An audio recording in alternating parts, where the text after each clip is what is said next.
What's up, everybody? Welcome back. It is a beautiful Tuesday evening. It's your boy Shellhead Tony. I'm here for another beautiful episode of Drinks and Toys. Salute, everybody. And I am here with a special guest, but I'm also here with Wheezy. Wheezy, how are you tonight? I'm good, man. Went to the gym. It was nice. I had a day off today, so good Oh, shit going look on. at you with extra days off. Oh, Well, the job gives me like a day off for my birthday, so I just have to arrange. I was like, I'm gonna do it the day after the holiday because I'm off on the holiday. I got a 5 day weekend out of it.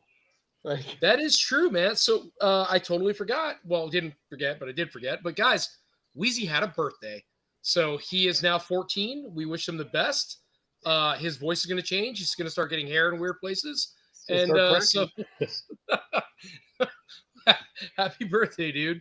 Um, and we I have a very appreciate it, special man. guest tonight, guys. If you don't know, I do play a game called 7 Days to Die, what have you, and then a couple other games is World of Warships and all this other crap. And got to know Mr. the famous DJ Jan X. Jan, what's up, man? Thanks so much. Yeah, well, doing good. And although it's 3 o'clock in the morning here in Germany, I'm fine. And thanks for I'm having me. I'm not really sure if you guys picked up on that. 3 o'clock, and he is in Germany. So we're complaining over here that it's 9 o'clock, and it's like, man, we got to do this for an hour. It's 3 a.m. in Germany, and Jan's like, let's do this. So Yeah. Like, I'm game. very, very excited, man, to have Jan on. Really cool cat. Love gaming with him, and hopefully Joe's going to join on here later. And it's going to be a great night, great chat, and we've got some stuff to talk about. And one of the main things we're going to do is once we're done, kind of going over the first half of the cast, is we want to brain pick Jan and toys and things that he had as a kid, whatever was popular in Germany at that time, because he and I are around the same age, and so of course a lot of what he played with or had is probably very likely to be something that I had or Chris or what have you. So it all makes sense. Kind of cool to tie that together. So very excited for that. And again, Jan, thank you so much, man, for being on. Oh, Um, welcome. so first thing is I So, wanted. What's up? I said, so So I wanted to talk about. It's been kind of bugging me, and it's the bootleg toy market. And I use it very loosely. So we have bootleg, you have knockoff, whatever you want to call it. And I'm sure there is a distinction, right? So bootlegs tend to be very poorly made. Knockoffs just tend to be, in my opinion, a variance from the original toy. And the reason I bring it up is because toy collectors, uh, resellers, people who don't know what they're buying, even on eBay, could very easily get duped into buying something that's a reproduction and not what they originally think it is. So, case in point, the hardest ones right now happen to be Generation 1 Transformers, in my opinion. And so, you go on to eBay and you buy what somebody lists as a Generation 1 Optimus Prime. You buy it, you get it home or get it shipped to you, and you're like, man, I only paid $100 for a Generation 1 Optimus Prime in the box. You open it up and you're like, this isn't the original one. Now, a regular collector like myself or like yourselves would know that that's not real. You can't buy a Generation 1 Optimus Prime in the box, mint condition for $100. no. But somebody who is not a collector and is just wanting to get into the world of collecting might not know that. And so that gets harder and harder to determine. Now, one of the worst ones, I think, besides Transformers, could be Ninja Turtles. Playmates did those reissues. If you bought a loose lot of toys, right? Let's say you bought a Okay. loose collection of Teenage Mutant Ninja Turtle Brothers. You've been Yeah, I drinking? know. I'm sorry, I started on that one. You bought a loose collection of Teenage Mutant Ninja Turtle Brothers, and they had all their weapons and everything. But all by rights by pictures, aside from Raphael, you might think those are original. And then you get them delivered to, and you're like, these are different than I remember, but they must be original. That's what they sold me. But in reality, they could be replicas or the remakes because other than malleability, I guess you could say, if that's a word, the rubber, Right. there is not much difference between them other than Raphael's green is way the fuck off. Yeah, but someone who's just getting in won't know that either, right? Sure, Oh, absolutely, absolutely. So we got Psycho. Psycho, we're talking about, well, let me show this topic for tonight. Psycho, we're talking about knockoffs at the moment, and then we are going to let Jan run wild in a bit. Mo, what's up, dude? We got Jan on, absolutely. And Mayumi might be my new best friend because she is overseas and awesome, and we're so happy to have her on. Super cool. So, yeah, so knockoff toys, though, man. Like, they're from, they're Chinese distributors. They're really cool. They're awesome to have if you want the nostalgia of the box. But I feel like resellers, collectors, and whatnot could be getting duped really bad. Case in point, I watched an episode of Toy Federation, which is a popular YouTube channel that they own a toy store and they resell toys and what have you. And a woman, all right, Joe, well, whatever you got to do, man. Hopefully we get you on. But what happened was she had this collection of Transformers that she sent to the store to have them evaluated. She wanted to sell them. And as they're going through the toys, they're finding out that a lot of these toys are fake, right? They're not real Generation 1 toys. And so, the guy Ryan who runs the store is like, well, you can tell this isn't real. Look at this, look at this, look at this. He goes, I can see why she might think this was real, but it's a very common thing lately for people to be getting duped or misinformed when they're purchasing. But what do you think? That's one of those things, like in that situation, it's a case of people taking for granted what they know from their experience in the world, right? Sure. So, this is obviously fake. I wouldn't know a G1 Transformer from a knockoff because I don't care about Transformers, right? I don't have any of them. I don't even look at them. Like, I would never know. It's just not my realm. So, I mean, that just kind of is what it is. You can't fault people for not knowing that, especially if it's somebody who like just came upon a collection that they, for whatever reason, are trying to sell it. The only people that I don't feel for when those types of situations happen are people who are trying to actively collect. And we've discussed this before, that I feel collectors as a whole have stopped actually researching their collections and just buy shit because they think it's something versus actually learning what their items are and getting that knowledge about their collection to not get duped into buying fake stuff. Like, you're not going to get me to buy a fake Ninja Turtle. Like, I know my turtles. I've studied my turtles. Like, I know that shit. Like, right. But new collectors now who like, oh, I'm a turtle collector, and they just buy everything they can that's turtle related because they think it's real. They don't take that time to actually learn their hobby. That would alleviate a lot of it.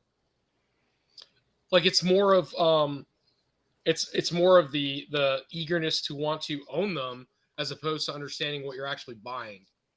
Right. And if you show me somebody who's just like buying for the eagerness to own them, I'll show you somebody who's going to sell them within 6 months. You know what I mean? It's the hot thing. You're just, oh, there's where everybody's buying. This is what I'm buying. Like, no, if you like it, do what you want, but you should really learn about what you're buying. Learn the property, learn the history of it. So you get learning the history kind of adds to what it is. Like, you get a bunch of young teenagers now, or older teenagers who are buying. They don't have a connection to the original Turtles. Perfectly fine, but at least learn about the original product that you're buying so you can appreciate what you're getting more and understand why, even though I don't agree with the price of Scratch, why he's so goddamn much. You know what I mean? Yeah, well, again, back to your point, understand what the hell it is you're buying. Yeah. I don't think we get that enough. Who is Mikey? Yo mama. Oh, Mike Warren. So, you know what, dude? 3D printing and counterfeits. You're not wrong. So that is actually a big problem.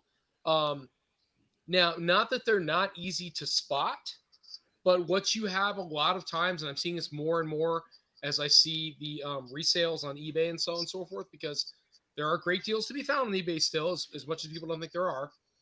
But if you're on eBay and you're really paying attention, you're looking at what people are selling, they will kind of slide in there. Oh, it's 100% complete. However, real small print. This piece is a reproduction. And so you have people 3D printing reproduction. It's complete, but not original. Correct. Complete. It's just not what it was supposed to be. And so, like, case in point, one of the best ones, honestly, is Jetfire, which is from the Transformers. And so Jetfire's key points, his gun clip, one of the most commonly lost pieces if you want him, his gun clip, and then his armor clips are being reprinted, 3D printed. And people are still selling him as complete, which he might be complete. He's got everything you need to make him what he is, but he's not original. So yeah, to Mikey's point, that's happening a lot. So, as somebody who 3D prints, Uh-huh. I can easily tell a difference between a mass-produced item from a factory versus what came off my printer, right? There's like in a picture you could get fooled, I imagine. A little bit of paint, you can get fooled. But as soon as you get in hand, there's no ifs, ands, or buts about it, unless they're getting like some real high quality printers, which the average dirtbag who's gonna go print stuff to try and complete and screw somebody over isn't, spending the money on the quality stuff. So what's up, Jay? But one thing that is becoming an issue that I hadn't thought about until Pixel Dan mentioned it was with stuff like the mutant module.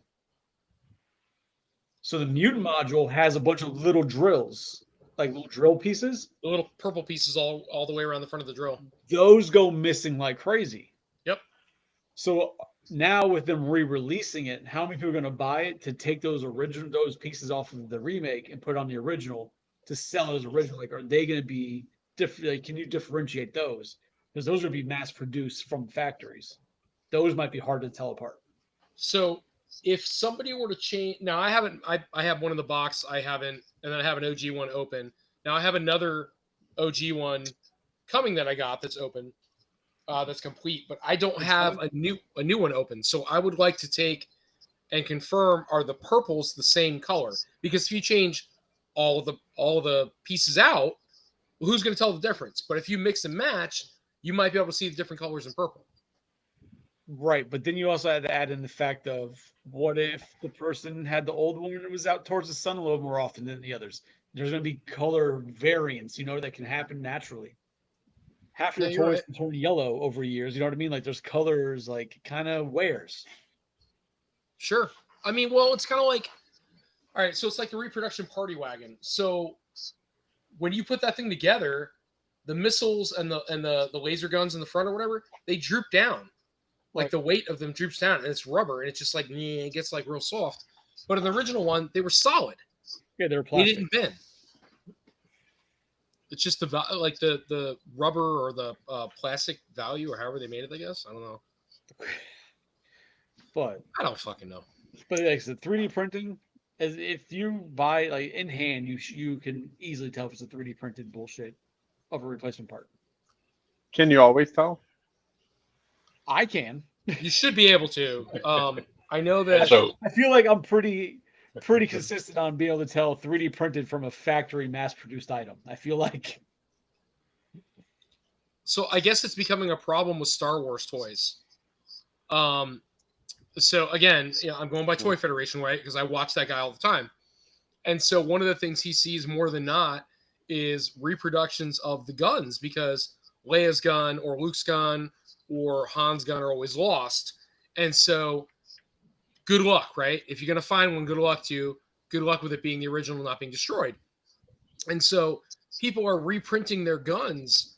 But the plastic quality in the 70s was so bad to begin with. And then if you get a new one and they're printing it higher quality where there's no lines or anything, you got a high quality printed. Nice. Huh?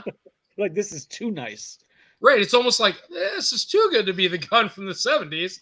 So, but it's getting harder to tell the difference. And, like the guy Ryan said, he goes, look, there's pieces that have come in that I'm like, if I didn't really spend time with this, any collector would have said, this is fine. This is an OG gun. Hey, so you got to figure for like the small guns like that. And even like you see people do like scratches accessories, right? Mm-hmm. When they print those and they try and use them, they usually do them with resin. So there's very little, it's harder to tell when you have resin versus a filament. They're smooth. Yeah. yeah, the resin, your little process, it gets real smooth. You can do it real dense. It gets heavy. Like you can get a much more official feeling product from the resin versus the layer by layer filament rolls. So that's where you can run into that. Definitely, it was the small parts. So hold on. Maybe I can start trading cards or autographs. Read out loud, Tony. Yeah. So all right. So Mikey says maybe. Well, we do it again. It's just people can. Maybe I'm wrong, but do they do a certification of authenticity like they do trading cards or autographs? How could you get a certification of authenticity or certificate of authenticity? Oh my God. For toys with all the 3D modern tech nowadays, I think it's so hard, even if you're knowledgeable about toys and you spot a fake. So, to answer your question, No, don't. well, you have grading companies, right? You have CAS, you have AFA. Those companies are paid to certify what you're giving them. So if you give them a toy with a 3D printed part, they're likely to know what you're giving them is fake. Should be. Yes, correct. But you're also in the process of getting it graded, right? So that costs big bucks for Sure. something that might be. But something I've been thinking about is it's funny that he brings it up. I get like a lot of these videos on my Facebook that pop up of like sneaker conventions. People buy and sell fucking sneakers all day, right? And apparently there's like a table set up there for like eBay or some shit where they take and they authenticate the shoes before you can sell them. So you can do a service like that at like a Tampa toy show, set up a table, a service of certifying just that they're legit so people know that they're buying real stuff. It's definitely a untapped market. That's funny you say that because I brought up to Tony about the possibility of venturing into like a toy grading company. He's like, yeah, whatever. But I've done some research. There's only 4 players, 5 players that are have some. And there's no rules as to what they can do. They just fucking do whatever. Yeah. But if you do You could like say- I can like an authorization company where you're just doing the authority of if it's real or not grading it. So people can come over and bring you 10 turtles, like, hey, I'm getting ready to buy these. Can you just make sure these are legit or that they're accurate to the age that they're telling me? You go through them, all right, cool. And then that you charge them like $20. Here you go, whatever, fee or whatever you want to do. It's definitely something that's not been done because everything else like is grading.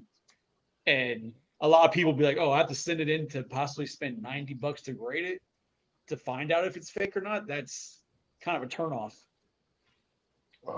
I guess the best way would be just buy things that no one buys because what is not sold, it's not. It's out of interesting to copy. Yeah. You find like, I guess when it comes down to like, especially is Transformers the big one, right? Is the real issue. Yeah. Because when you go on like other websites where you can find knockoffs, you can find bootleg stuff, and you see it even in the pictures, it's obvious it's a knockoff. Like there's no getting around what it is. But Transformers, because of how big of the market is, especially overseas, some of the knockoffs are nicer than the real product. So third party versus your mainstream. So I'm just gonna lay this out there, put it to rest. That's different. Yeah, I order from a couple different websites, right? And I had a couple that came in recently at the last show and purchased from me. And I was wondering if this is what brought this topic up. yeah, I didn't want to, but they were claiming one of the pieces was a knockoff. And when I sold it to them, I try to describe everything to the best of my ability. I really do. I don't want anybody to go home and feel remorse or feel bad about what they bought. And they asked me, they go, well, is this a real piece or is this a knockoff? The one piece, the Megatron. And I said, I bought it from TF Safari, TF Source, whichever one. And I've never bought anything from them. They didn't even second guess it after I said those names. So they obviously knew the website. But I've never purchased anything, from those websites that was a knockoff. They've always been authentic. Whether it came to me in a box or not, it's whatever, but they've always come across authentic. So I didn't have a reason to think otherwise. Now, the other piece they purchased absolutely was a knockoff. Well, that reflects in the pricing, because if you're purchasing a Masterpiece Transformer, most of them, if you ever look them up, are $199 and up. They are not $80, $60. They're $199 and up. That's why they're so expensive. That's why they are what they are. Now, you can buy a knockoff Masterpiece. I say knockoff. They're not stamped Takara. They're in a Takara box. They're in a Masterpiece box.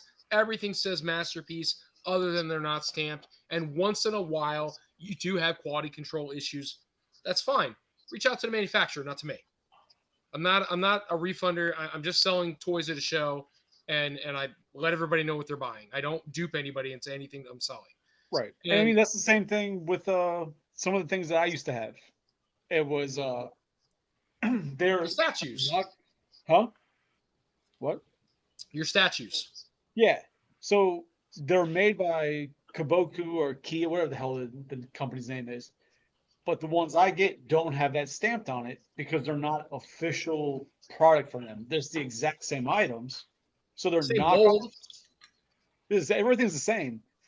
They look the same. Everything's the same, but it's just not, the box isn't stamped with that official company logo. So when people ask me, are these legit? I tell them, like, no. I just tell them straight up, like, these are straight from overseas. These are the Japanese versions, because that's what they're sold to me as, Japanese versions, because they don't mark them over there. It's a different version, but it's the exact same damn statue. But that's also why I sell them for $60, not $350. Like, so is that a knockoff though? If it's the Japanese version, is that so that's what they call them on the website? But it's but Chris, would you equate that to? I don't want to call it knockoff turtles, but when they sold some NECA pieces, sometimes before they get stamped from the factory, right? They get pulled from production, and it's the same item. Mm-hmm. And maybe they didn't paint. Maybe these 50,000 units never got painted. Right. So they get pulled off the line, and somebody else purchased them, and they get painted through a third party, or fourth party, fifth party, whatever.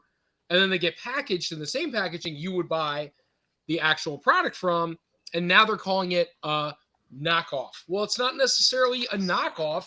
It's just not in production packaging with the production stamp. It came out of the same plant, same mold, but they didn't paint it there and do XYZ. And so people automatically assume that it's a knockoff. It may not be in some cases. So running on the turtles, right? Just because you brought them up. Right. The only knockoffs from NECA Turtles that are like legitimate knockoffs are the original 2008 Mirage, the all red bandanas. Yep. And then the knockoffs started doing like their color bandanas, but they in all the single cases. They all came in the cylinder case. Yep. Originally. NECA did do a cylinder tubes as official product release as well, but the only other ones that were like legit knockoffs for Turtles, if I remember correctly, were the movie figures. The boxed ones, right? Yeah. You can get knockoffs of those. Yeah, so like the originals. It's not, like you were saying, it's not knockoff in the term of they sent it down to where you see a lot of knockoffs sent down to Mexico, where they like made a mold of it, then they start producing their own versions of it. These are literally the same factory that makes them. NECA puts in, just for example, NECA puts in an order for 20,000 of them. Okay. The factory's like, oh, you know what we're going to do? We're going to print 30,000. And then we're just going to take 10,000 of those and sell them to our distributors here. And they're going to go on these third-party websites, Ally, whatever, those different ways. Because they get paid by the same people. They get produced by the same people. Sometimes there will be a quality difference in the plastic. So this is a real, not a knockoff. This is the real movie turtle. You can see it's got the stamp at the bottom. What stamp? Right. So it came from GameStop. So these were GameStop exclusives. Knockoff has that too. What'd you say? The knockoff has that too. Right. So I have a knockoff set. And other than my ones do not have the stamp at the bottom. They're just So the knockoffs, the first knockoffs of those, that GameStop sticker is printed on the package.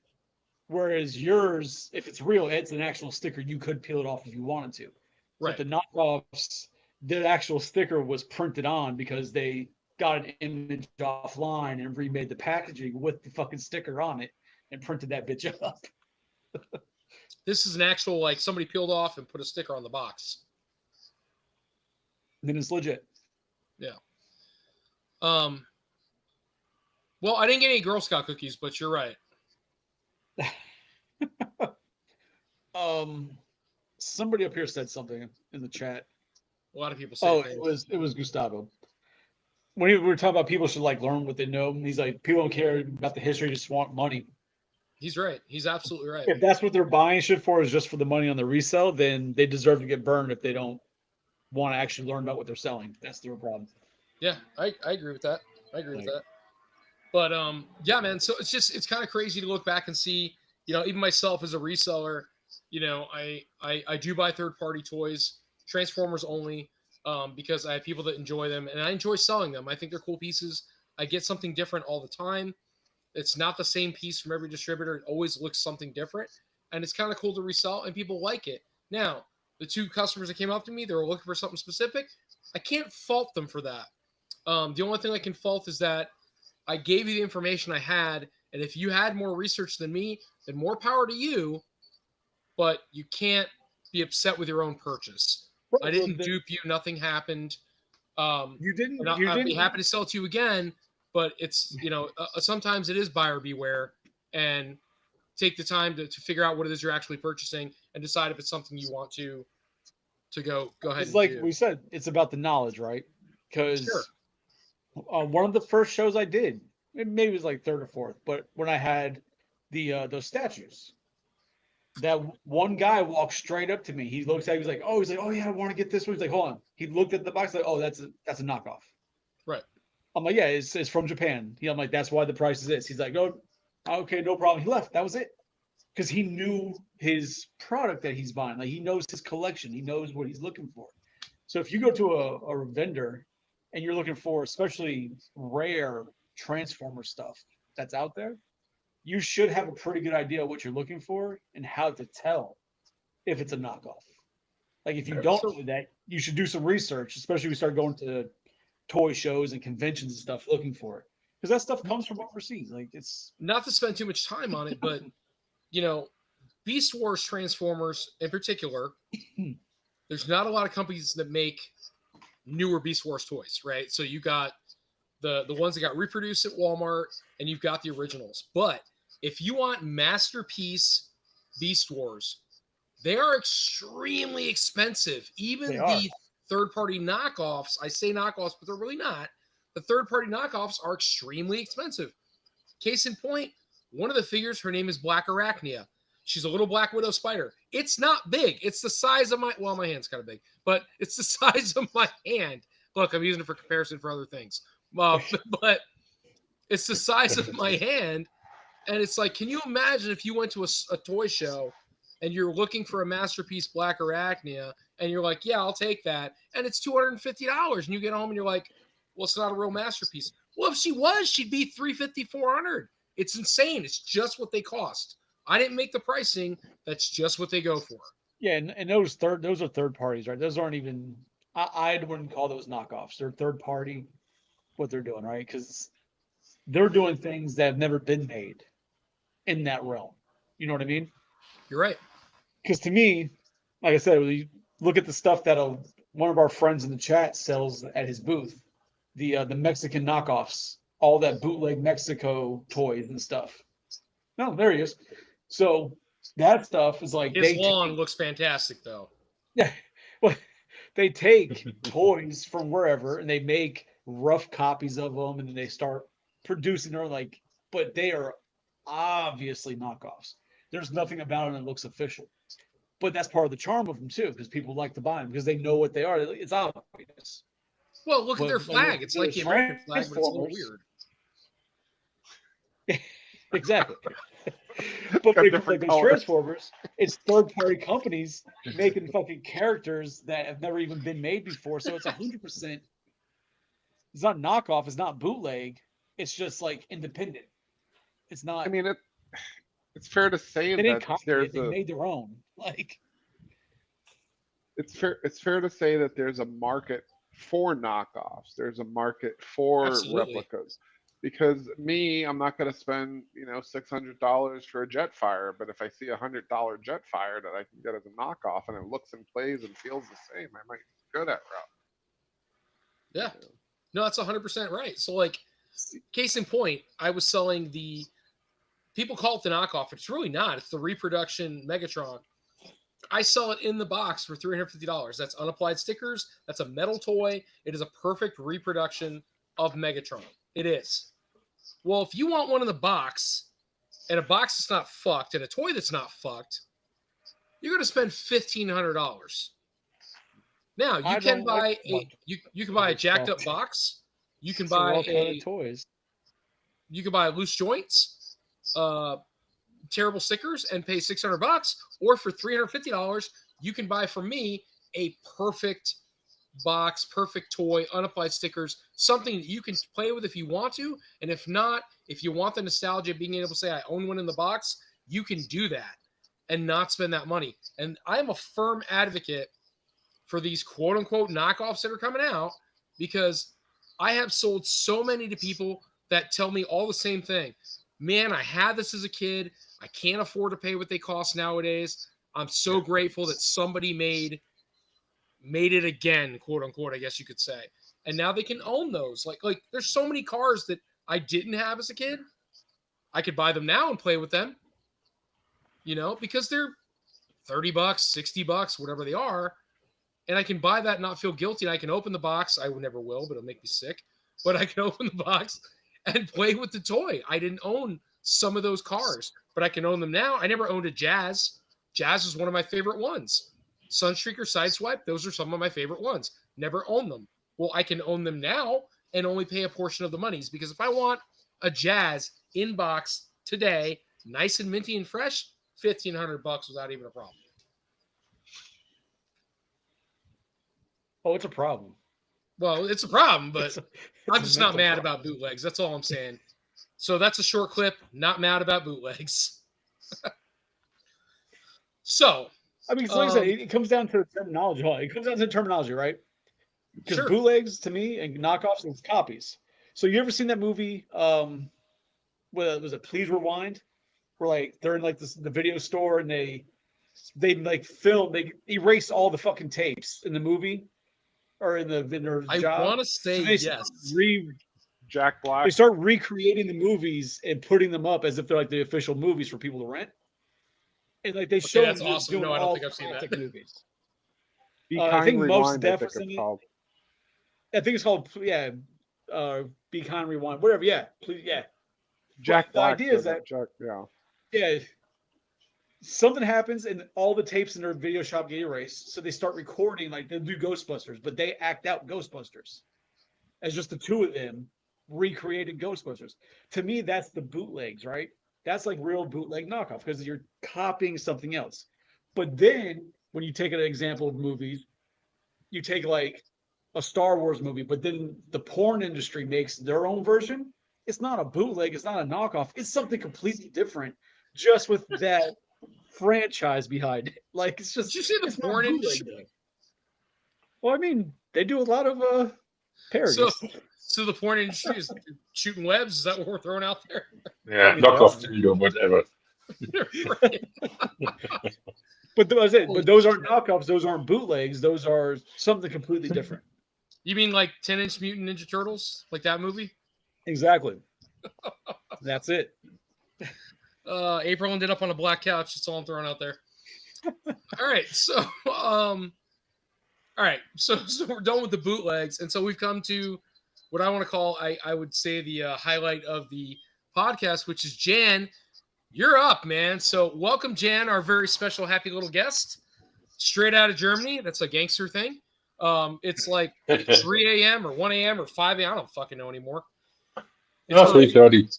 It's 3:30. He's got to get up for work in about 45 minutes. So, welcome, man. We want to know what you had, what you played with, what were the things that were huge when you were a kid. Yeah, well, first of all, for sure, there are some international toys as well, like all those little cars made by Hot Wheels and Matchbox and all the other brands. I think, yeah, they are really international. And, well, I had them too. But for example, about those model cars or cars,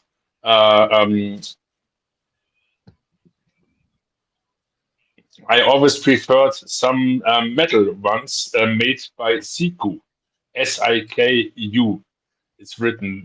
It's made in Germany, a brand, and high quality die-cast model cars, and they are just awesome and very stable. So if you step on them, they don't get breaked. Yeah, they don't break directly. For example, compared to other brands. Well, this is a part that I used to, for example, those cars and the tractors and all the farming stuff. Yeah, Like that? they even have radio controlled pieces now. Meanwhile, the same scale, and they're awesome. Ah, Volkswagen. Oh, look at that. There you go. Yeah, this too.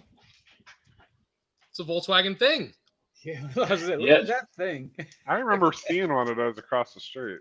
Oh, Yeah, it's gone. yeah. Yeah, and yeah, I said they also have those farming stuff in a lower scale, and I like to play with them very much and very often, even out in the sandbox in the garden. It was always fun. That's So pretty this cool, is man. That's yeah. like Well, our. Would you say it's equivalent to our Tonka? Tonka we can buy in Germany as well. By the way, we had a big Tonka tractor, a green one. Maybe it should be a deer. I don't know. Well, but yeah, this I had as well, but yeah, didn't play with it very much. I love So. my Tonka truck. You always. But yeah, the scale of them is definitely well, they're definitely smaller. You have a model like sorry, I live in the metric system, so it's like 25 centimeters in the length of all with a tractor plus a trailer something. Like 7 sometimes. inches? Is that or 8 inches? How many inches in that? Yeah, 8. Yeah, maybe something like this. Yeah. Or let's say 10 inches, maybe something like this. I don't know the official scale of them at the moment, but yeah. 25 millimeters is almost an inch. Yeah, so then yeah, so then let's That talk explains about my problem. and Tony's Yeah, like, well. Papa saw 75 millimeters. Continue. That's really Yeah, cool. well, man. Did you have Legos too? Because Legos didn't that start in Austria? Where did it start? Lego are from Denmark. Denmark. Yes. Yes, Danish company for sure. I played with them as well, and also with Lego Technic for sure in the later years. And it's one of the best toy I can recommend to everybody to play with. Yeah, for growing. Well, sorry, my English is not that good. No, your English is amazing. Don't ever say that. You're awesome, dude. Thanks so much. Yeah, well, Better than most but, Americans. really. It's better than most of ours after a few drinks. Go ahead. Well, yeah, the things might be. Yeah, well, no, but it's really awesome to teach creativity, for example, because well, you can build everything what you want with this. If you want to build a Titanic, you can do this. If you want to build a tractor, you can do this. If you want to build a carousel, just do it. So it's just an awesome toy. So You can not to build the digress, Titanic. It ain't cheap. Yeah, well- not to digress at all. Jan must have played with a lot of Legos because in video games, the stuff that he builds is so extravagant, and I just see that stuff and I'm like, wow, you have a lot of vision and a lot of planning that you put in front of what you're doing, and You I can didn't see see the that. latest space. No, I haven't seen the latest. I The haven't seen latest the latest. updates. But I can see a lot of that comes from probably playing with Legos might be a good source of learning how to plan on what you're going to build with Legos. It's just crazy. Like I remember, like as a kid, I had Legos, not a lot, but I had more Lincoln Logs than I had Legos. Yeah. Yeah. But the creativity that's a little different. It's just you build a log cabin. Like how Well, big it is different. But The problem with Lincoln Logs is then we had that war, and then they didn't make them anymore, and it was weird. Like, By the way, there's even a Star Wars series by Lego, huh? Just saying. yes, there's Lego everything these days. Yeah. you're They the just best released builder a- in they just 70, released 2D, a- and Second Life, brother. They just Huh? released a Lego Gizmo on Target. You can build Gizmo out of Legos. Oh Yeah. God, that's crazy. So what else, man? So you had Legos. Did you have? I actually want to buy a set of these just because I'm a sucker for toy nostalgia, right? I love older original toys if they're affordable. And so the original set of the Lego Binding Bricks system, you can actually buy them in the little brown box that came from Denmark. And it's all the original pieces. So did you have that as a kid, Jan, or were you old enough to where they were already building sets? I had a few sets, but I also had a big sack, bag, whatever, with filled up with Lego stones in many sizes and all this stuff. So I learned to build, most stuff by myself. Yeah, So that's they back in had- the day when Lego's like, no, we want people to use their imagination and build their own shit. You just get a box Yeah. full of fucking Legos. So this You set go I'm at going to it. show you is the original set, and I was wondering if Jan, because Jan would have been privy to this before the rest of us because they didn't come overseas yet. So I'm wondering, Jan, did you have? That's not it. I'm sorry. Did you have this? That's not it. No, that's not it. Sorry. Oh, fine, bro. But I'm also curious while Tony looks it up, because like, I guess it's hard because unless you're like an avid collector, you would know. But if you're not currently collecting, but like there's items we have here that overseas were different names, different toy lines, but the same products. Like He-Man did that a lot, like, but they went by completely different names. Yeah, well, He-Man. I also played with actual figures, Masters of the Universe, by the way. Yes, but yeah. That's what they were called. There was Masters of the Universe. It was still He-Man. Yep. No, Masters of the Universe, and my most favorited action figure was a Skeletor. This is what I Skeletor, still yeah. know about. Skeletor's But awesome. yeah, yeah, sure. Okay. So those are your Legos, Tony? Yeah. So Jan, see this right here? Yes, I see this, but I don't know this box. Okay. Yeah. So that's the original Lego Binding Brick set that was introduced in Denmark and then eventually shipped overseas. But you would have had first sight of it because they distributed them when they first came out, distributed them overseas before we got them in America. And so I was just curious if you had that as a kid because you got a couple years on me, and I thought maybe you would have had it in your hands before we would have seen it over here. But evidently, you were too small and that wasn't a thing yet. Yeah, I think so. I was born in 77. I don't know when this box came out, so. Oh, Probably I didn't know before. Mo lived in Holland. Did anybody else know that? He lived in a Oh, few yeah, I knew different that. countries. Yeah, he was his dad traveled because of the military, so they lived in. But Mo's your age or Mo's my age, Joe? He's a couple years older than me. He's Yeah. older than you. 60. Okay.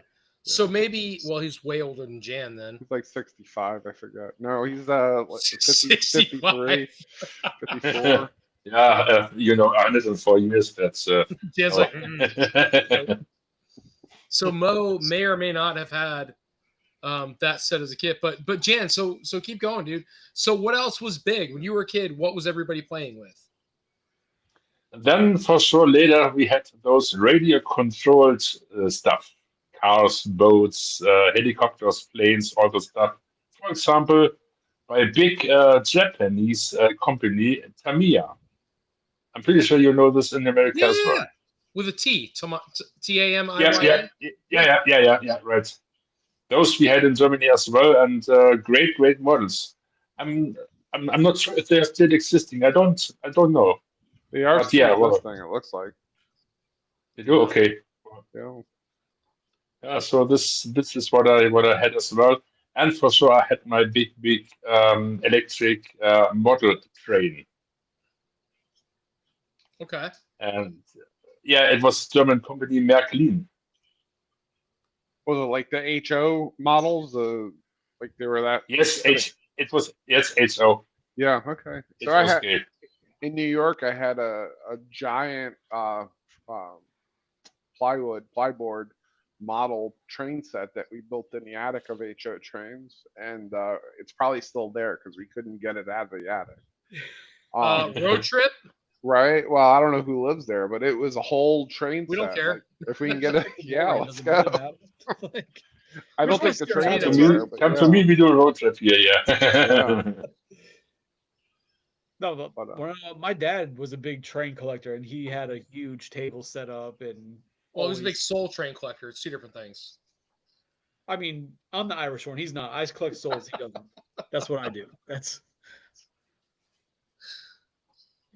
Yeah, it's funny, man. I think every kid growing up had some kind of like electric train, and it was cool. It was a lot of fun, and it's funny. I keep thinking about like Damien, my son, and what he's into, and he's very much like whatever is like intricate and requires like him to really like look into and pull apart, which is kind of weird because like he loses attention really fast. But I think the more there is to investigate, the more it keeps his attention.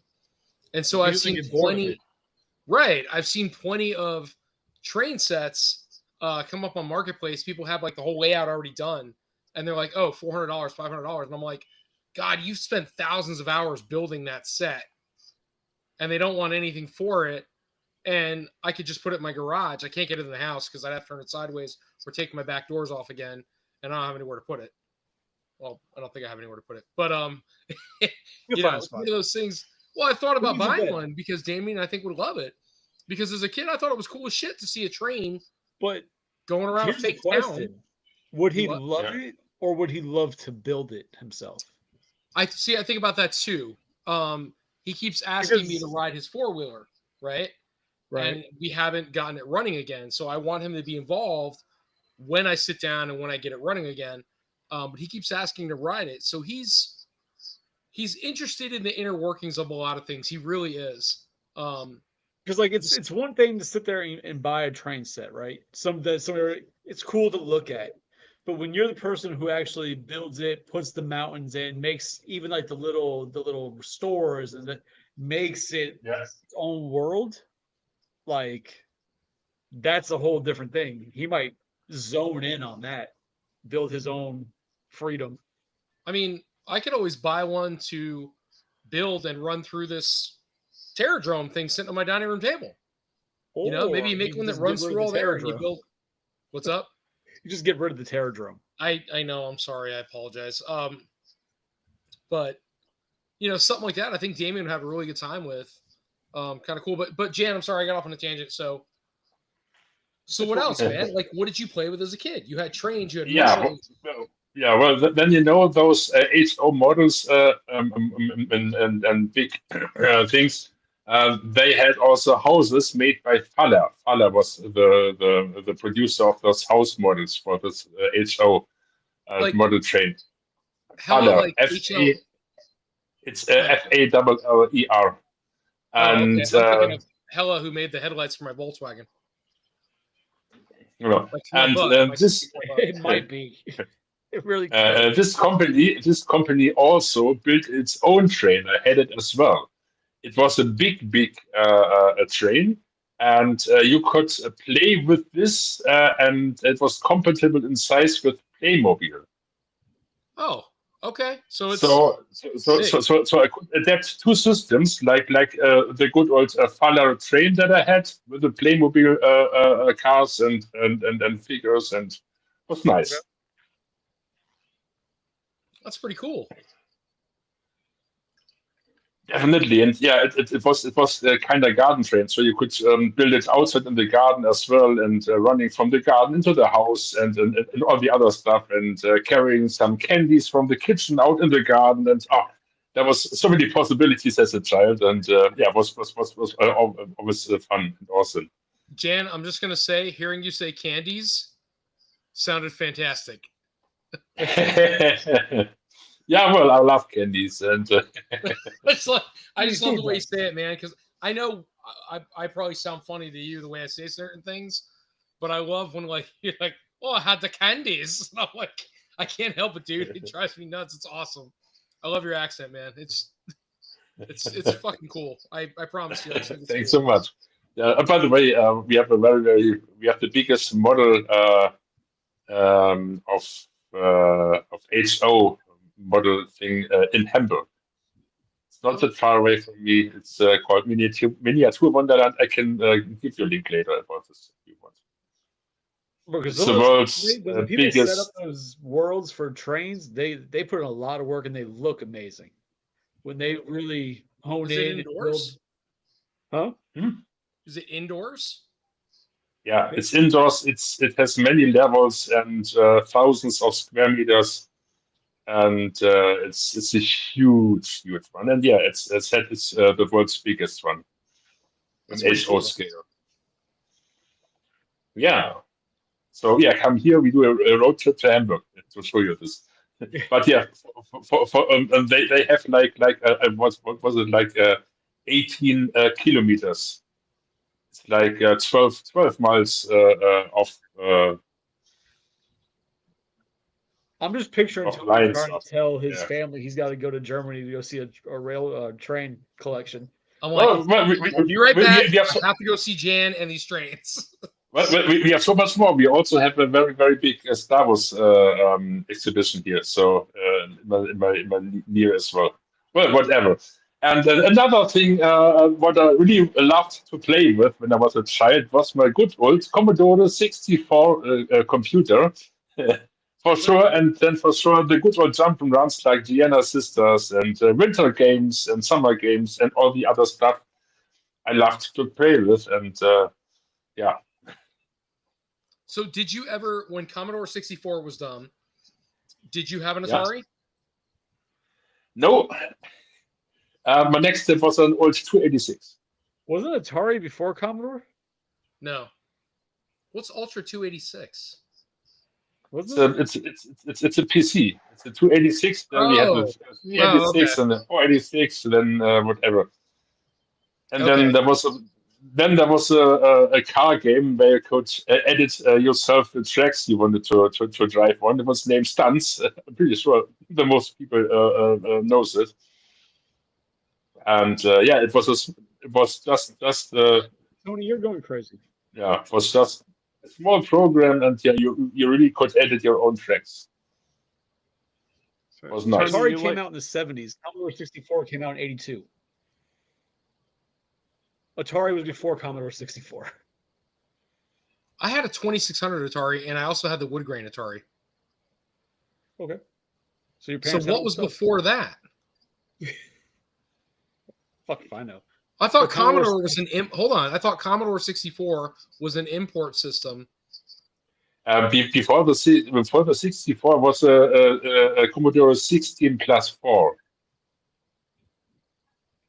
So, is that before Yeah, Atari? it came out in 1882, January 7th, 1982.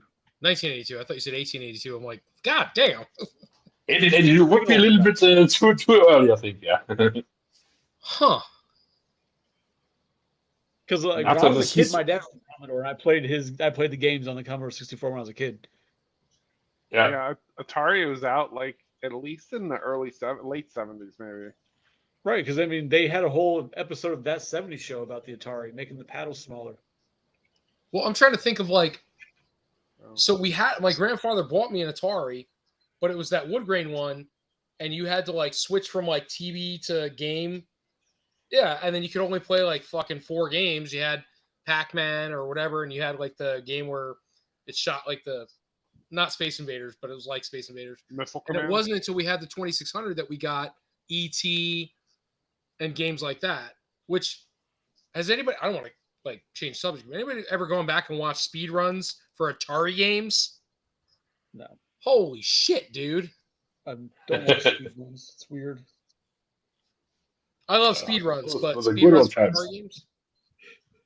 Tony knows a good speed run. So what else? Anything else, Jan? Like anything you can think of as a kid, or nah?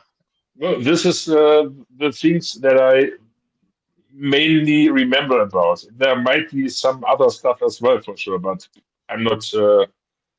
Yeah, I don't remember that much about other stuff. Do That's you still have very cool, toys man. in your house right now? Hmm? Do you have a toy? Do you have a toy still today that you have in your possession? But he's probably Some not toy? allowed to show it on camera. Yes, I still have my Tamiya RC models. I Hmm. still have them.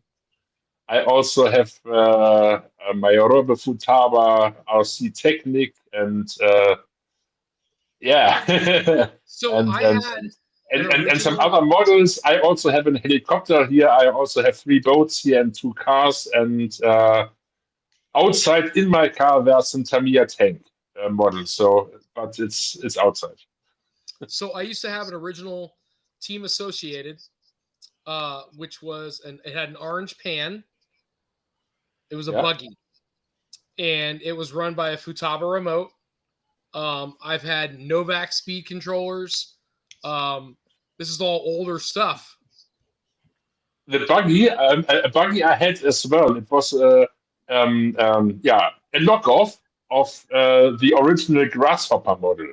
Grasshopper, Yes. I think, was from, yeah, and I had a knockoff of this made by Academy Minicraft. That was the name of this company. It was named Road Runner 2. Sometimes you find them on eBay as well, but they are really rare. I still have this model. That was the first car model I got when I was, I think, like 8 years old. And yeah, it was able to run like 20 miles per hour. So it was really fast for this time. Did you have Bolink also? The what? Bolink. Bolink? No, No? no. Ah. Definitely thought you originally asked if he had bowling. I'm like, No, I know Tamiya, whatever you want to call it. I know that production. So Tamiya made the Grasshopper. They made the Midnight Pumpkin. Yeah. They made The Monster Beetle. My sister Yes. had this. yes, they made the Monster Beetle. They made Yeah, the classic car. Digger. I think it was a streetcar, a Yeah. street Volkswagen. Because I took a Digger and I took the guts out and I put racing buggy parts in it, and I tore up the felt tires. I Yeah. just remember that from being a kid. It was a lot of fun. Those are cool. They were very cool. Never had anything Yeah, that's cool, definitely. but Yeah, and yeah, stable and reliable as well. yeah, that's very cool, man. That's awesome. Cool stuff. So yeah, so what else? What else we got? That Well, was cool. I said that. Yeah, that's Joe's been awful the. quiet. Joe, you Joe's still like, got "I'm that a fancy Predator background, piece so I'm behind you? quiet today." What's that? You still got the Predator piece behind you. Yeah, it's looking for a new home if I know anybody that wants it. I know this one guy, but he's ginger and he steals souls, not pieces. But Yeah. Hey, I got two. I got There's two not enough of them money in the house. stealing souls. Gingers. I got 2 gingers in the house. I don't want to get onto Collector's Hideout, but Oh, did anybody else see the reviews and the reactions for the new Toxic Avenger movie? nope. I'm not. Nope. I want to No. see it. I don't want Bro. to get old. They're posting the reactions the reactions from people in the theater, and now I'm dying to see the fucking movie. I don't know when it comes out. Well, it's already out. Oh. Yeah, So maybe I'll go you this can weekend. see the reviews of people watching it. And Well, I remember apparently, they're like test screening or something. You know what I mean? oh my god, dude, but it's so good. Like the people, they're like, they show a scene, and you see everybody go like, "Oh god!" Like, and I'm like, I have to see this movie now. Like, I love trauma, man. So like, and the guy, I said this on the last Collector's Outcast, and I don't want to like take away from that, but the guy's talking about reviews for what he saw with the movie, and he goes, "It's so bad," and he goes, "And I mean so bad, you can't stop watching it." And I'm like, it's a train wreck. oh my Great. god, it's after my own heart. Like, and he's a trauma guy, so he's watched trauma flicks. He knows all the trauma movies, and so he expected nothing less. He goes, "It's great. It's over the top. It's raunchy. It's gory. It's everything you ever want in a trauma flick." And then you watch these people's reactions, and I'm like, either these people have never seen a trauma flick, or it's that bad, like creepy. Because I haven't seen, apparently, you see Toxie's fucking wang in it, and it's gigantic. And I'm like, I have to see it just for that. And that sounds terrible, but I'm that guy. Tony has to see this movie to see Toxic. I have to see Toxic Avenger Wang. That's all. And that's another short. Just throwing that out there. I'm not going to judge you, but I'm going to judge you on that one. Is this supposed to take place in like the 80s or something, or 70s, or what? So, yeah, so the original movie took place in the 80s. Yeah. And the guy Melvin played the janitor. This looks like I'm doing something else, but he played the janitor in this But you like want to go juice see the bar. movie for, obviously. Yeah, this juice bar gym shit. And they're all like, they always give crap to Melvin, right? It's all over the top. They're all like, "Oh, we're bodybuilders and we work out and blah, blah, blah." Well, Melvin, all of a sudden the popular girl wants to bang Melvin. And of course, "Oh, you're interested in me?" And it's way over the top. And she's like, "Yeah, you make me so hot." So she makes him put on this pink tutu. And when he comes out, they all like make fun of him, freak him out. Well, he runs and jumps out the window and ironically jumps into toxic waste. And it's a truck, Tromaville toxic waste. Because course, every it's school has a Tromaville. truck full of, toxic waste sitting outside. Right. So then he jumps out, and all of a sudden he's like this big, muscular, 6'3" dude, and it's a Toxic Avenger. And that's what's kind of funny because that was the whole point of Toxic Avenger was he got all crazy and gross, and he became this big, muscular superhero. And now you watch it, it's like, well, the guy Peter Dinklage who's playing Toxie is fucking 3.5 feet tall, call it 4 feet, and he stays 4 feet tall. I'm like, well, Toxic Avenger, he's so cute, he's so small.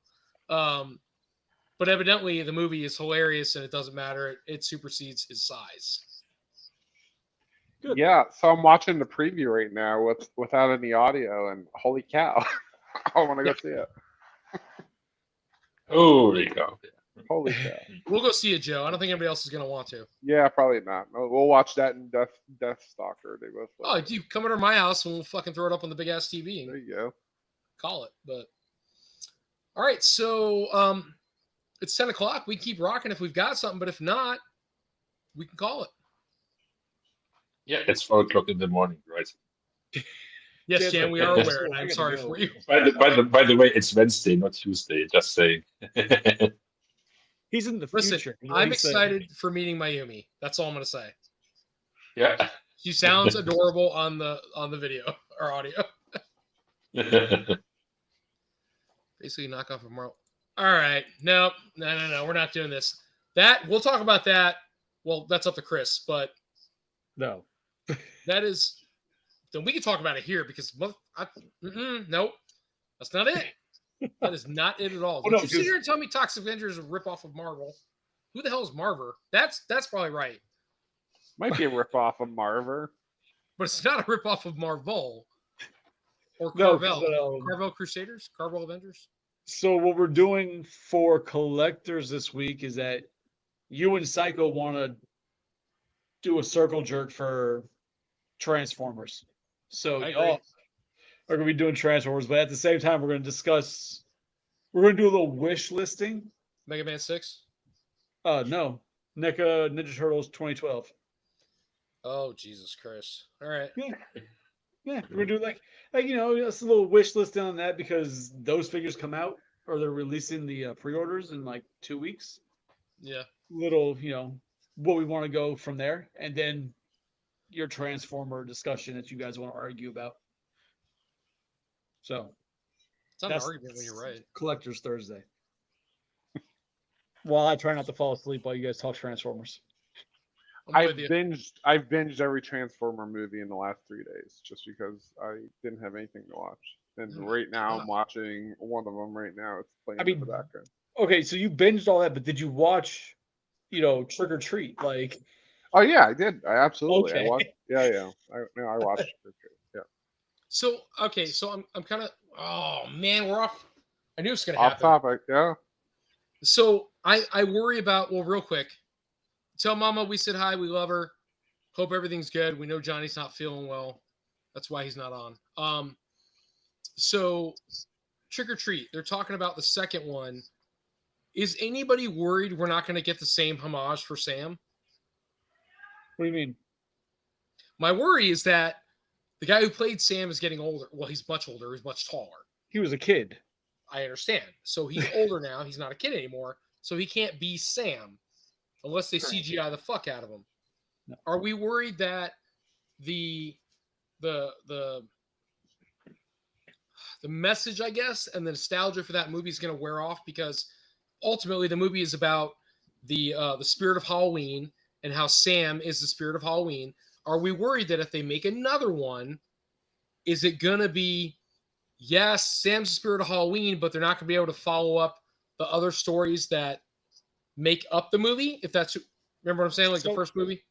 So my thing is this, is that one of the biggest problems sequels have is that they try too hard, too fast to push out a new story, right? Yes. It's been almost 20 years. I feel like they should be able to get 4 good stories that don't have to do with anything and have them slowly intertwine the same general way, right? But I feel like they've had plenty of time to get good stories and something to do it right. What I worry is that they haven't done that and that they're going to try and give us like a sequel of the Anne Paquin story. Like, it was a good story. I don't want to see this continuation. I'm good. Don't need to see that one. Bring me something else. That's what I would be worried about. I'm not worried about Sam. I think Sam's going to be fine. So that's my concern. So, Joe, 2 seconds. So that is my biggest concern. My worry is that, again, it's one of my most cherished movies of all the shitty movies I've ever watched. It is actually a great fucking movie. And my worry is that, to your point, Chris, yeah, they've had a long time to do this. And so my worry is that he only got repopular, right? Because everything is like based on popularity. Mhm. So he got repopular because of mainstream, because of toys, because of Spirit Halloween, because of all these crappy reasons. He got popular. And so now they're making another movie. And my worry is that they didn't spend any time. And like you said, they're going to try to reinvent the Anna Paquin scene or her story. And maybe something more along the line of those kids from the bus instead of just giving Sam a new group of people to latch onto for the spirit of Halloween. Yeah, I mean, I'd put it in a different city. You know what I mean? A completely different area. He's the spirit of Halloween. He can go anywhere, right? Right. He doesn't have to be in a hometown. He can be anywhere. Right. Go anywhere and just let it be, a Muppet new Take set of Manhattan. stories. I don't think he'd age. I think he'd stay a child or whatever, small. He's a child, right? Yeah, I I don't think think he he's going should. to age, but No, he's he just shouldn't saying that because the actor who played him so well was a child. It's Like, going they to have have to be tons- somebody else. Like Yeah, I'd it's rather gonna have see. to be.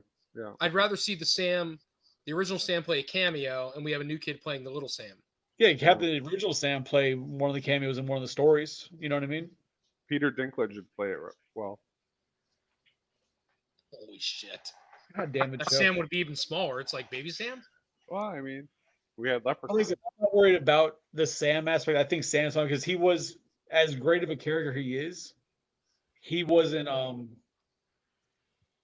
I don't think there's. I mean, anything's possible. I don't think there's much that can mess up with that type of thing, because he's just enforcing the rules of Halloween, right? He wasn't like picking somebody for a specific reason. He wasn't hunting like, no, you're not following the rules, you're gonna die, right? That was the thing. They can do that story 100 times. Different rule gets broken, he goes to go in and kill the person, right? Sure. But it's the other stories that I worry about. I want to see good stories. It's like we were saying with the movie VHS. Had a couple great ones, but then they had what 4, 5, 6. I think there's a new one coming out soon. Halloween. Yeah. Yeah, I like love some of them were VHS. rough. Huh? VHS was a great line. Yeah, but have you seen all of them? There's like 7 of them. I've saw 3, I think. I don't see anything past 3. Yeah, there's like viral. They get rough. Yeah, Mm. some of them get rough. Some of them, I mean, as a whole, and we're gonna digress, right? But as a whole, they're not the greatest movies. But if you take a story out of each movie, it's pretty good stuff. Yeah, you could probably take 1 or 2 stories from each VHS and make like 2 solid VHS movies. 100%. Yeah. Well, so that'd be cool, man. So somebody, I mean, well, you're both thinking it. I'm hoping for it. So you would think somebody would take that and run with it and say, yeah, we can definitely make something out of these stories. I mean, there's another movie. I said the same thing. The short stories should have been movies. No, I mean, I don't know about movie wise, but you keep saying that toy line. Well, The Cursed Dead. Yeah, they Yeah. totally should be short films. Actually, Love, Death, and Robots. Such a great show. Mayumi, I know you're on here. We love you. Mayumi, if you have ever seen Love, Death, and Robots, some of those could be honest to God movies or even series. Yeah.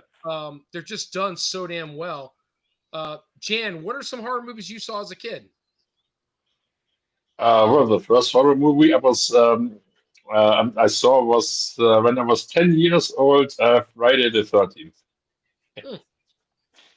So was it in So- subtitles or was it in English? No, it was in German. Oh my God, So- that's fantastic. Like now it makes me wonder if like the I know. Does it have Like, the same effect? is it like yelling? Like I don't know. I don't. You guys don't get how bad I want Jan to yell at me in German. I don't know why.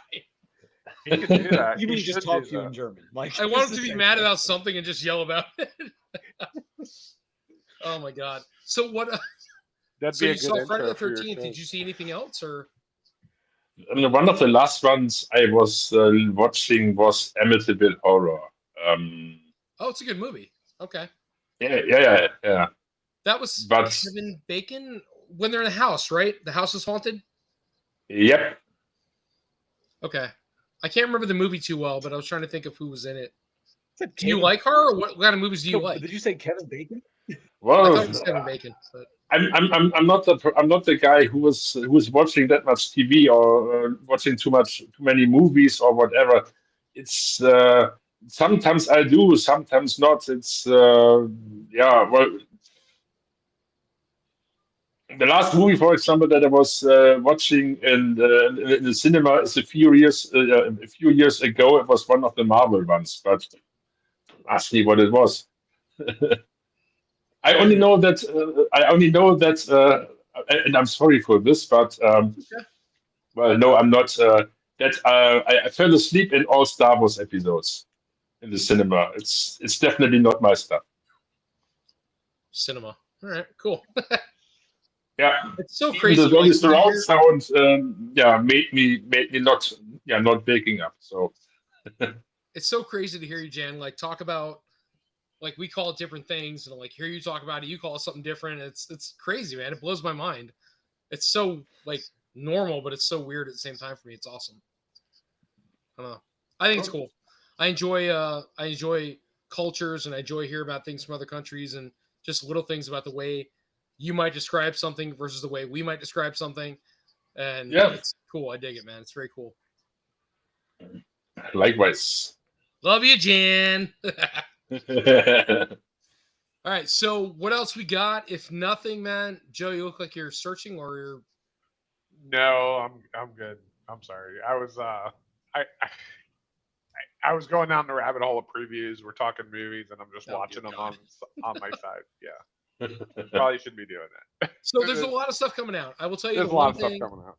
The one thing I'm excited for, beyond anything else in my life, is the Last Ronin live-action movie that has gotten a lot of great hype. It's going to be rated R. I have a lot of high expectations, and I'm also a little sad because I feel like if you're a true Turtles fan, and I mean true, honest to God, Turtles fan, it is going to hurt your heart. It's going to be one of those things that they are going to. Chris nodded. I don't know if that's another podcast or if that's Chris is going to elaborate, but I think it's one of those things that is going to punch you hard in the gut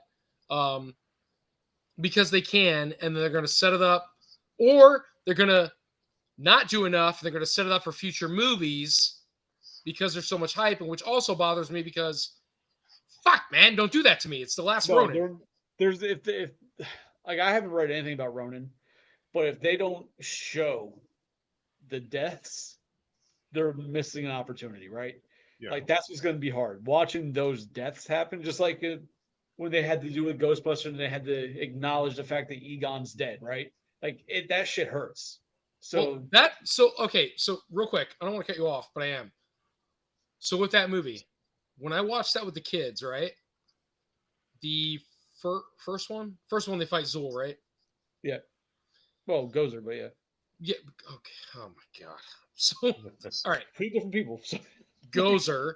So they fight Gozer in the first one, and I remember watching it and seeing all the Ghostbusters come back, and then Egon's fighting with Phoebe. Right. Hey man, I'll be the first to admit my eyes were watering. Oh, absolutely. Like, oh shit, man, it's Egon, and I'm like, you're dead in real life, like, and you're losing your mind because it's like, but it's only because I grew up with that as a kid, so it hurts to see that gone. So it's the same. Like we went back to the theater and we watched with Joe and Rebel Girl and Johnny. We went and saw Weezy, You're Too Far Away, man. But we went and saw Turtles, and when they're showing Splinter as the Flame because he was caught, I'm getting tears. Like I'm sitting there trying to don't look at anybody. You're fine. Hold it together. But there's little tears coming down. What? What it was? He wasn't even dead. Bro. He was just wet. But I remember the thing is, I remember the feeling as a kid.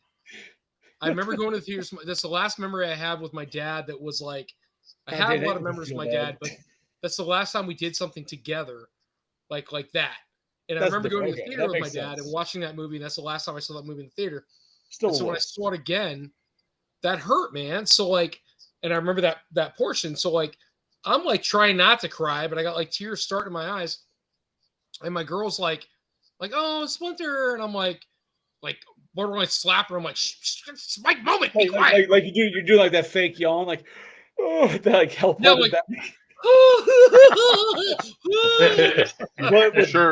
you sure it wasn't the goose talking? There was no goose in that theater, unless you count the little bottles. But it hurt, man. Ronin, though, they're gonna have to touch on the other 3 dying, right? And that's going to be an emotional thing for anybody who's a Turtle fan. Like you've read the comics, you know what happens, you understand, you know the story, but to see the visual portrayal of it will definitely hurt. If they don't do it in the first movie, they're just missing an opportunity to really have something special. I'm with you. I am. But that's going to hurt, man. I mean, for the first movie, waiting for it, they'll be like, "Oh, we're gonna see it," and then they don't do it. It'll piss people off to not have that acknowledged. So you're gonna have the first movie would have to be Leo. I think no, I lied. The first movie would have to be Splinter and Donnie die. They die first. You want 4 movies? What the fuck? I'm talking about just do the story and have the flashbacks showing their deaths. Yeah. No, so if they wanted to do actual movies, they could do the first Ronin movie, right? And they could kill off Splinter and Johnny because those are the 2 that go to meet, I think, Shredder's people or whoever was representing the Foot. But this is spoilers, everybody. And that's not Last Ronin, then. Yes, it is. And they attack Donnie and they attack Donnie and Splinter and they die. Well, actually, Donnie dies first. But you're taking out the aspect of what made Ronin such a great story, right? Because when you first read the comics of Ronin, you don't know who it is, right? You don't know which turtle it is. Well, yeah, you don't know anything, but I'm reading the graphic novel. Yeah. Right. I'm saying you don't know. So you go through and then you see how those things happen, right? The way it's laid out. To do we're gonna do the story in the movie. We're just gonna give it this. We're gonna show these two. Like you're taking the way it was presented and rearranging it because you already know the story, right? But for those who don't know the story, like you kind of want them to have the same Or his yawning. things. Like you don't want to sit there and introduce like Star Wars to somebody and watch movies 1, 2, 3, then 4, 5, 6. You want to watch them the way it was fucking released. 4, 5, 6, 1, 2, 3, whatever. You know what I mean? Like if they're gonna do the movie, you want to kind of go in the same footsteps as the graphic novel. So you don't think the first movie is going to kill off Splinter and Donnie? I think what they're gonna do is that it's gonna be they're all gonna be dead because that's how this comic starts. You have one turtle. Everybody else is dead. You don't know who the one turtle is. So you think they're going to bypass all of their stories for the deaths and just go straight into the last fights of Mikey? Because that's what their last Ronin originally was. Okay, but have you read the graphic novel? Yes. Okay, so if you read the graphic novel, Uh-huh. the hardcover graphic novel. Correct. I have the hardcover. I have them, yes. Okay, so they start out, everybody's dead, but they go back and tell the story of each death. Right. And then that's where you build up to it, right? And you find But out. do you who think they're going to Turtle do is. that? Or you think they're just going to tell the whole story of everybody's already dead? I think they're going to start it if they're going to do it for the sake of a movie, unless you're going to do like a Netflix series and have a bunch of different episodes, right? Because there's no guarantee that they're going to get 4 movies out of it, right? Because it's got to do well. If they're going to do it, they're going to do it the way of here's the story, this is your turtle, and then you're going to get the flashbacks explaining each death until it unveils who the turtle is. You know what I mean? Yeah, I think that would Yeah. make the most sense. No, I You're not get going it. to I get full understand. movies for those. You might get like a 20-minute thing, like almost like fucking Trick or Treat, where you have a bunch of the small stories, right? Okay, For so that would make, what? to your point, that would make more sense if they did like a trick or treat style, where it was like it's Mikey's story. A bunch of anthologies. Correct. Yeah, but they did like break offs because I don't see them doing more than one movie, only because I think it's one of those movies that's just gonna like knock it out in one shot. That's what I'm saying. They're going to do a one I shot. think it'll be a 2 hour and 20-minute movie, but I think they're gonna smash it all out in one shot. Because they could do it, like I said, have it the story going and then flashbacks, little 10-15 minute flashbacks showing that what led up to it. You know what I mean? Yeah. And it just starts showing the deaths that way. Like I I don't think agree. it's like a montage showing all the deaths real quick, but it's gonna be a montage. like I mean, it could be. I don't know. I think Ouija's point is they're probably going to just do a lot of, flashbacks and backstory, but they're going to just incorporate it moving forward with the existing turtle. So I don't know. We'll see what it does. I mean, unless they want to do it, you want to do something similar to like they did with Ghostbusters. The opening sequence, the first 10 minutes of the movie, shows the death of Leonardo and Splinter, or Donatello and Splinter, right? And then it starts off, here's the death, and then goes into Mikey not knowing who it is, last Ronin, and then continue, then do another thing like that, showing the rest. But I don't think you're gonna get a 4-movie deal out of this bitch. I don't think you're gonna. I don't know. It's. I guess to your point, the anthology thing would make more sense. You could hit up each character, other than like, Really? unless you incorporate it, other than like Casey. Excuse me, because April, well, she doesn't die. She just gets old and unattractive. Yeah, she gets fucked up. But you have Mikey at the end. Mikey fights with April, and it's not Karai. What is the Casey's daughter's name? April and Casey's kid. Is Cassie? Isn't it Cassie? Cassie. No, you're right, actually. Yeah. So it's Cassie fights with Mikey and April and Casey. But the other ones, it's like you have Leo, Karai, you have Raphael, you have Donnie, you have Splinter, and they all fight like in their own time, like in the series, in the comic, I should say.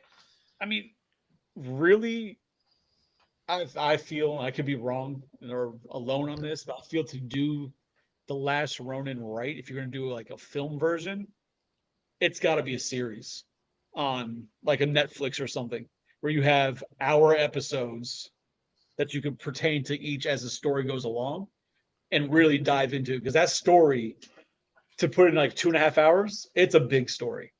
So I'd love to see that. My thought I don't think they'll process do is, it, though, but I think that's the best way to do it. from what I saw, they say it's already filming, and it's just going to be a movie, and it's rated R. I mean, which is fine, but I think it's gonna be one of those that you're gonna be like, man, they could have done so much better if this was like a Netflix series. If it was just something where you could really flush it out. So I don't think they realize the impact on Turtle fans, because we haven't had anything like this before, right?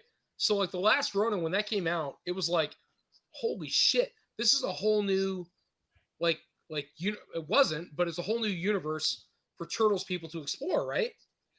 Like now you've got people are dying. People you didn't think were gonna die are dying.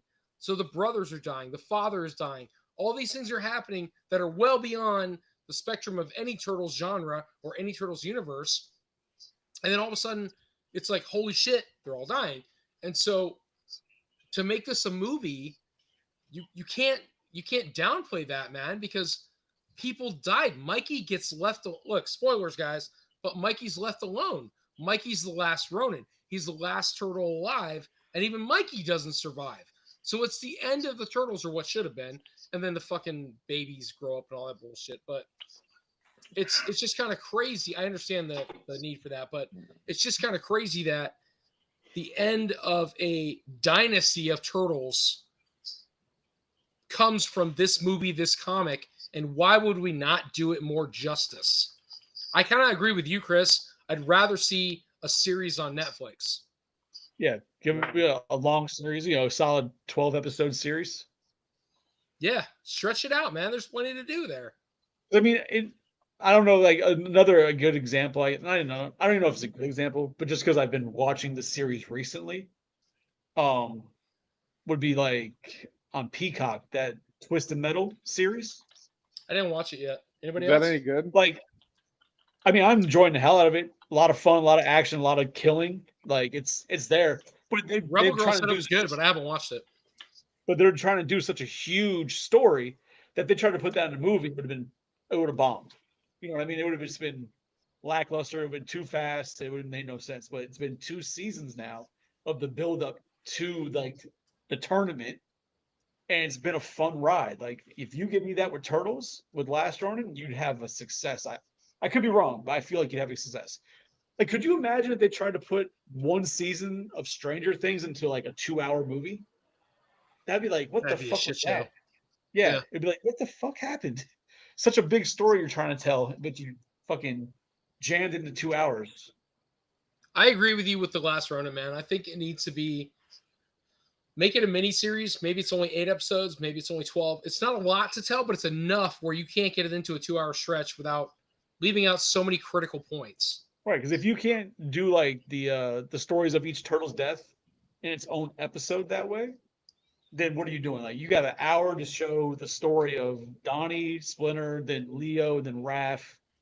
Like, you have the time to do it then and do it justice, not just have it be like a quick reference or a newscast pops up. You see like a video of like on the TV of like a turtle getting killed. Like, you get to actually really flush it out. So, guys, everybody, thank you for coming out, man. Listen, we got on a tangent with the Last Ronin. That's great. We'd love to keep going with it, but it is 10:30. Some of us have to work tomorrow. Apparently not Jan ever. He just sleeps whenever he happens to close his eyes. He just hibernates. We're Absolutely. Jan, thank you so much, man. We're excited. We love to have you on. Thank you so much for being on. Thanks for having me. And if you want it again, sure. And if you could relay to Mayumi that she is my new bestie, and I hope that she jumps on board at some point. super cool. Seems like a cool chick, and it'd be cool to have her on. Joe, as always, thank you, man, for joining. Thank you. And Wheezy, man, as always, we're here to fix everything when we're done. But guys, Nice. so listen, I don't want to announce this, but Collector's Hideout on Thursday.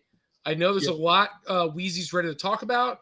There's things I'd love to talk about, but I'm going with Wheezy. It's his show. Wheezy, what are we talking about on Thursday? No, Thursday we're talking turtles. Yeah.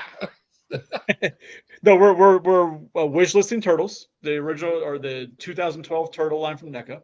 Very cool. And then you guys want to talk Transformers. What aspects of Transformers are getting your guys' pants aroused? I don't know, but that's what you guys want to talk about. That's where we're going. Okay. Something about trannies. I don't know. All right. Well, we're going to talk trainees and turtles. So it's going to be a hell of a day. But guys, thank you so much for joining tonight. Thank you so much. I know you're live. You guys stayed on with us a little bit late tonight. It's 10:30. I don't want to go to work tomorrow, but it is what it is. And as always, in the normal shellhead fashion, I will always end it the way I always end it. And that is to say, knock hips. Oh. We're not on live yet. I just do this, and I'm looking to hold myself still. So, if you guys don't know, it's from, anybody remember Incredibles? Yeah. With Edna, and she's like, knock hips. That's it. That's